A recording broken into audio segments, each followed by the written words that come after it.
Every presidential administration in our lifetime has increased the welfare state, increased federal spending. And, you can say, well, but, some presidents like Reagan, he cut taxes. But yeah, he cut taxes, but he still increased spending on the welfare state. So what he did is he deficit spent and inflated the money supply. And remember what I said, there's two ways that the government raises money: robbing and stealing. So Reagan robbed less because he had lower taxes, but he stole more. And now Clinton came in. Then Clinton came in, and he wanted to spend an amazing amount. The Republican Congress basically castrated him and stopped some of his programs, like the national health care programs. But still, he increased spending on the welfare state. He only cut spending on military, and look where we are now on the military. But he robbed more, but he stole less. But it was still more than Reagan and the first Bush. Then the new Bush comes in. He robs less because he lowered some of the tax rates, but he stole more. So it's still been worse on people who make money at all levels, and even the rich, if not especially the rich, because the rich are the ones who bear the brunt of inflation. Because when they have their wealth, every year the wealth becomes less valuable, and they have to pay taxes if they sell something 5 years later that increased in value only because of inflation. They're paying taxes on something that increased not in real value, but they're still paying taxes on it. If you bought a house that was worth $1 million, 10 years later it's worth $2 million, and you sell it to buy another house, you're paying a bunch of taxes on a house that's not really any bigger or better. And the same thing with investments. So every president has been increasing the burden of the welfare state. And what has it gotten us? People still say, oh, these people are still poor, they can't afford this, they can't afford health care, they can't afford housing, they can't afford food. What has been the result? The result is that also the middle class is poorer. And the problem is not that the wealthy have not spent enough on the poor or the middle class. That's not the problem. The wealthy are always getting screwed. It's the middle class is spending too much on the poor. That is the problem. And the poor are still poor. When is it going to end? Obama wants to do more of the same. More spending, more sacrifice to the poorer. It's more of the same. And that's why I say he's Bush on crack, Bush on steroids. And you could say, well, sometimes things were a little bit better. There's more prosperity. Sometimes they were under Reagan, under Clinton. Not because of those guys, in spite of them. The change in the late 70s and the early 80s to more entrepreneurship, more business, was more a cultural thing. When I was growing up, I didn't even know what businessmen did when I was growing up in the 60s and 70s. It wasn't until the late 70s and the 80s that entrepreneurs became heroes. It was an intellectual change, a cultural change. Reagan and then the first Bush and Clinton rode that wave. And they also rode the age wave. In their administrations, the baby boomers were in their most productive years. That's why we had booms. It had nothing to do with what the government did. They were just increasing the welfare state the whole time. And the ticking bombs of Social Security and Medicare were ticking and ticking.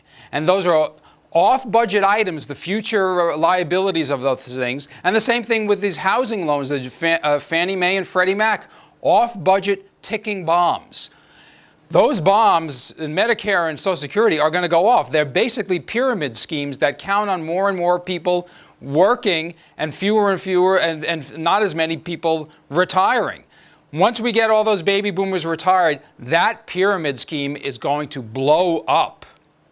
And we're just doing more of that. Obama and the Democrats, like McCain and the Republicans, are more of the same. Oh, but Obama says, no, he is going to have new programs for spending and all that, but he's going to save money, because this is what he's going to do.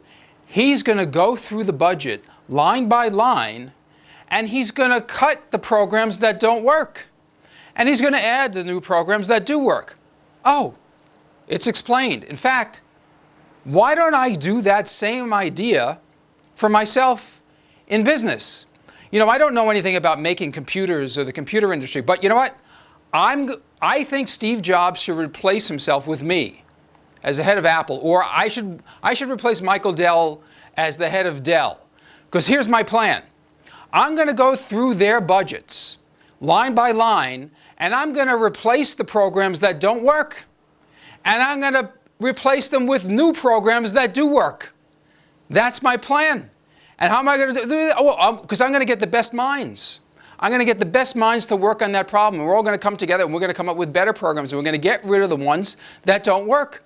Hire me. Or I'll even be a better president than Obama. I'll come up with programs that work even better. I will get rid of even more programs that don't work. Never mind what principles by which I will decide or figure out why I can come up with better programs when none of the programs in the welfare state have ever worked, have ever solved any problems, and only have made more people poor. Never mind that none of them ever work. I'll do it. And in fact, you know what? I'm going to come up with a cure for cancer and a cure for old age, because I'm going to go through all the research programs that haven't worked, and I'm going to replace them with programs that do work. And I'm going to find all the thinkers who haven't been really thinking now because no one's picked them as the best minds.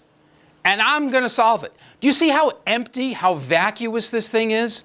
This idea that you're just going to go through stuff that doesn't work. And he has no idea what it would make something like a welfare program work.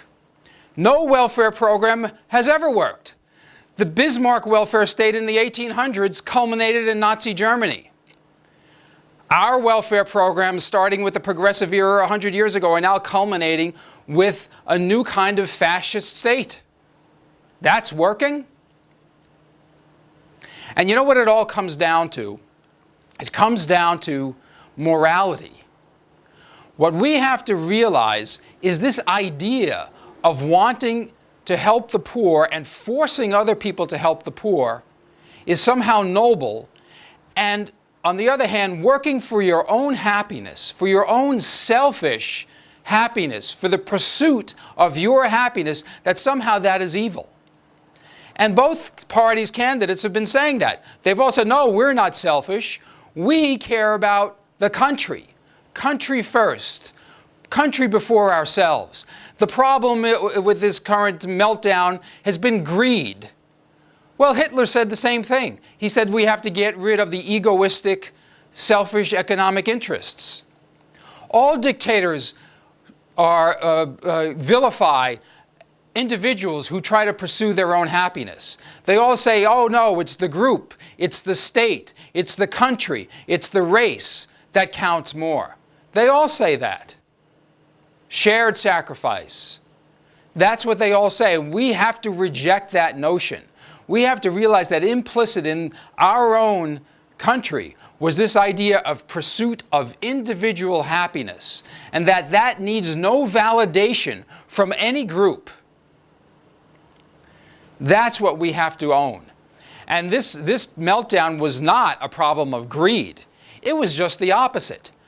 Think of where these loans, these bad loans originated. They originated in a government policy that said there are people out there who cannot afford homes.